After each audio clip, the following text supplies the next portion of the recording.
pretty happy to be snuggled in tonight on the last day of August 2025 with my good girl, Millie, who is snoring, period.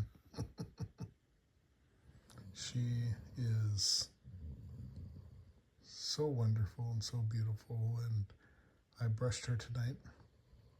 I think I got out like 60 brushfuls of fur, so she looks especially pretty. She's 12 now, so we don't know how long she's going to be with us, but she had a great day today. We walked the point, and she swam in the ocean, and she had a lot of feisty energy yet tonight, so we're hopeful that there's still a few more years left in her.